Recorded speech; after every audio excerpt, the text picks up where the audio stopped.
Puji nama Tuhan, Shalom Bapak Ibu yang terkasih. Hari ini saya rindu menyampaikan kebenaran firman Tuhan yang diberikan tema atau judul Menarik Kuasa Tuhan dengan Iman. Kita akan belajar dari sosok wanita yang mengalami sakit pendarahan 12 tahun, saudara, dan bagaimana dia mengalami kesembuhan, pemulihan daripada Tuhan, ya, pemulihan kesembuhan kesehatannya, dan juga diselamatkan secara imannya, saudara. Kita akan belajar bersama-sama. Saya mau bacakan untuk Bapak Ibu semuanya. Markus pasal yang kelima ayat yang ke-25. Adalah di situ seorang perempuan yang sudah 12 tahun lamanya menderita pendarahan. Ia telah berulang-ulang diobati oleh berbagai tabib sehingga telah dihabiskannya semua yang ada padanya. Namun sama sekali tidak ada faedahnya. Malah sebaliknya keadaannya makin memburuk. Dia sudah mendengar berita-berita tentang Yesus, maka di tengah-tengah orang banyak itu ia mendekati Yesus dari belakang dan menjamah jubahnya. Sebab katanya, asal ku jamah saja jubahnya, aku akan sembuh. Seketika itu juga berhentilah pendarahannya dan ia merasa bahwa badannya sudah sembuh dari penyakitnya. Pada ketika itu juga Yesus mengetahui bahwa ada tenaga yang keluar dari dirinya. Lalu ia berpaling di tengah orang banyak dan bertanya, siapa yang menjamah jubahku? Murid-muridnya menjawab, engkau melihat bagaimana orang-orang ini berdesak-desakan dekatmu dan engkau bertanya, siapa yang menjamah aku? Lalu ia memandang sekelilingnya untuk melihat siapa yang telah melakukan hal itu. Perempuan itu yang menjadi takut dan gemetar ketika mengetahui apa yang telah terjadi atas dirinya tampil dan tersungkur di depan Yesus dan dengan tulus memberitahukan segala sesuatu kepadanya. Maka kata Yesus kepada perempuan itu, hai anakku, imanmu telah menyelamatkan engkau. Pergilah dengan selamat dan sembuhlah dari penyakitmu. Bapak Ibu yang terkasih, kita melihat bahwa tidak ada yang mustahil bagi Tuhan dan tidak ada yang mustahil bagi orang yang percaya kepada Tuhan. Amin. Wanita ini sudah sakit 12 tahun lamanya, sakit pendarahan. Itu adalah suatu penyakit yang sangat parah, saudara.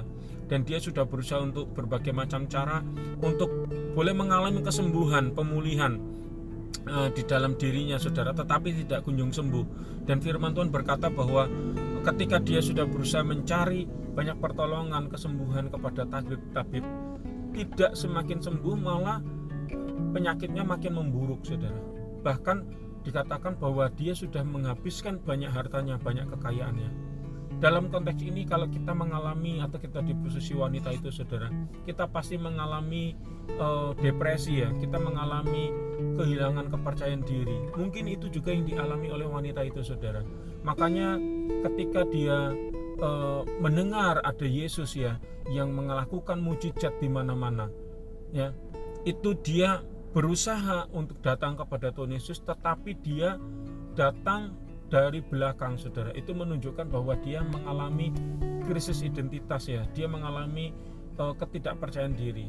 Tetapi kita boleh melihat, saudara, bahwa adat istiadat bangsa Yahudi itu memang sebenarnya seorang wanita itu nggak boleh dekat-dekat berkerumunan dengan wanita, saudara. Seorang wanita itu tidak boleh berkerumunan dekat-dekat dengan pria. Maksudnya ada gap antara perkumpulan wanita-wanita dan perkumpulan pria-pria, saudara. Jadi mereka itu tidak boleh saling kumpul dekat-dekatan gitu, saudara. Jadi ya bahasanya itu ya karena lawan jenis, ya, saudara. Yang kedua juga wanita ini kan dia mengalami sakit pendarahan, saudara. Dia ya kalau bahasa sekarang yang sehari-hari, ya, kita melihat wanita yang menstruasi atau sakit bulanan itu sebenarnya dalam konteks Alkitab zaman dulu itu didapati mereka itu najis, ya. Jadi mereka itu harus mengasingkan diri dulu, saudara. Dia harus menyendiri dulu sampai nanti selesai masa pendarahannya. Akhirnya setelah selesai masa kenajisannya baru dia boleh kembali berkumpul dalam jemaah, saudara. Jadi wanita ini sudah 12 tahun sakit pendarahan, dia pasti dikucilkan, saudara. Dia mengalami kesendirian, ya. Dia mengalami lonely, dia mengalami kehilangan kepercayaan diri dan nggak gampang, saudara, untuk datang kepada kerumunan orang, ya, apalagi datang kepada sosok pribadi Tuhan Yesus.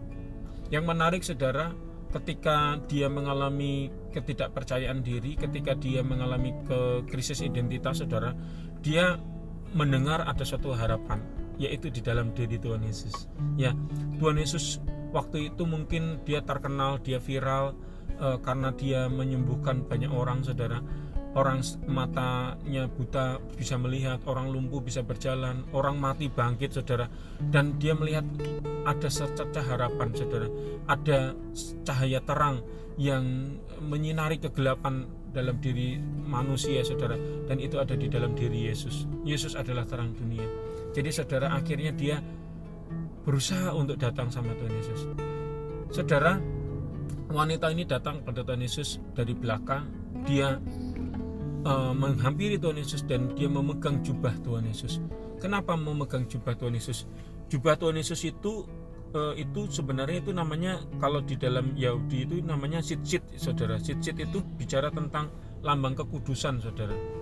Jadi Yesus yang kudus, Yesus yang suci, Yesus yang mulia, ya, itu menguduskan kita yang berdosa. Nah, wanita itu adalah lambang manusia berdosa.